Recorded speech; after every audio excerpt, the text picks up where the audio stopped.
So guys, I want to talk to you about the 5 non-negotiables that I do every time I step into the gym that keeps me looking like this. So let's get into it. Yes, number 1 is doing a proper warm-up. Now, a lot of people before they lift weights don't actually do a proper warm-up. They just go straight into lifting weights with no warm-up at all. And this is why a lot of them end up getting injured, because failing to warm up your joints and your muscles, then you're just screaming for something to tear or break. Now, I'm going to take you through a warm-up routine that helps me prepare for my lifts. So firstly, I would warm up my body by doing some sort of cardio for 5 minutes. So generally, I would do a run, as this helps me prepare my body for a lifting session. But you can also do other forms of cardio if you don't enjoy running. Also, do 5 minutes of zone 2 cardio, so 60-70% of your maximum heart rate, nothing super intense that's going to drain your energy before you have even started lifting. Because if your primary goal is to get stronger and build muscle, then this isn't going to be beneficial. Now, if I was to do an upper body session after cardio, I would do 3 dynamic warm-up exercises before I start lifting weights. These would include a band shoulder opener, band pull-aparts, and external cable external rotations. These would warm up my joints and muscles in the shoulder and back, because in pretty much every upper body exercise that you do, your muscles in the back and shoulder are going to stabilize the weight. So it's vital to warm them up correctly. But if I was to do a lower body session, I would do 3 dynamic stretches for my lower body, which include hip openers, leg kicks, and a dynamic calf stretch. This would help me get my ankles and my hips and my knees warmed up for my leg workout. And finally, I would do 2 to 3 warm-up sets before going into my working sets on the first exercise. I would start with around 30% of my 1 rep max, then 50%, and then 80%.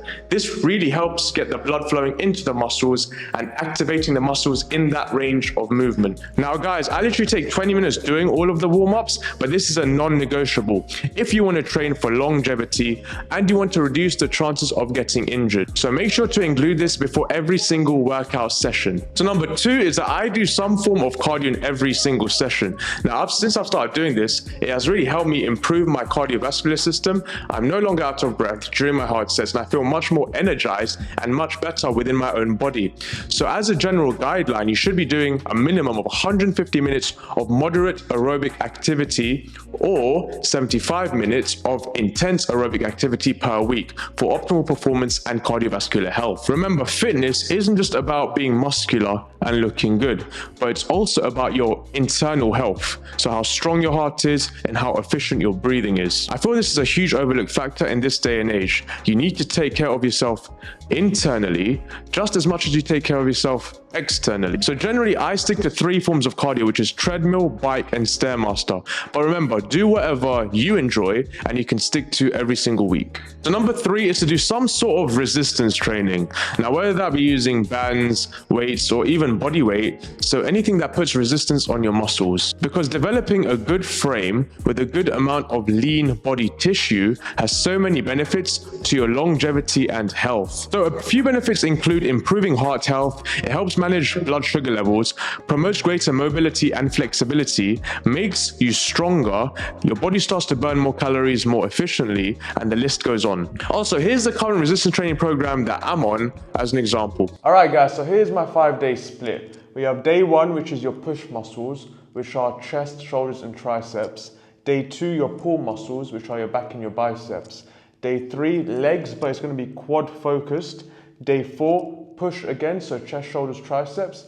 And day 5 is pull plus glutes plus hamstrings. So that's my 5-day split, and I take 2 rest days, 1 in the middle of the week and 1 at the end of the week. So I do 5 days a week, and I feel like that's pretty optimal with my schedule. I also hit every muscle group at least twice a week, as research states that this is the most optimal way to grow muscle mass. But again, you don't need to copy me or train like a bodybuilder. As long as you're sticking to the basics, trying to get stronger, and being consistent, you're going to pack on a good amount of muscle tissue. Now, number 4 is that I've really started focusing on form and range of motion rather than the weight when it comes to resistance training. So I used to do a lot of ego lifting in the past with shoddy form and just trying to push as much weight as possible.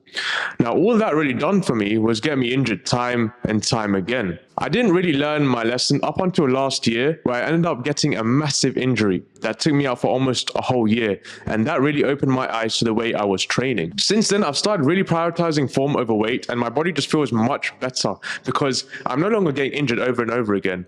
But I'm also a big believer in full range of motion on all exercises because you want to be strong in all parts of the strength curve to optimize your gains. So people doing these half reps on like bench and squat aren't getting the results that they want simply because of this. So start prioritizing form and range of motion, and you'll experience more gains and your body will feel much better. So lastly, number 5 is to rest enough between your sets. So if you want to optimize muscle growth, then you need to be pushing hard in your sets.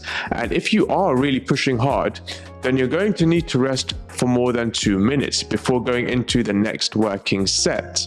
If you feel like you're ready to go after a minute, then you're not pushing hard enough. So for me, between 2 and 5 minutes is the sweet spot where my muscles are able to get enough rest, which then allows me to push hard in the next working set. You need to give your body time to recover if you want to progressively overload and build muscle mass. So regardless of how many reps you're doing, make sure to get enough rest in. So guys, those are my 5 non-negotiables when it comes to training in the gym. Hope you guys enjoyed this video and found it helpful. If you did, smash the like button. If you're new to the channel, then click this button and subscribe. If you want to get shredded for summer, then I recommend watching this video next. And remember, stay natty, stay clean, and peace.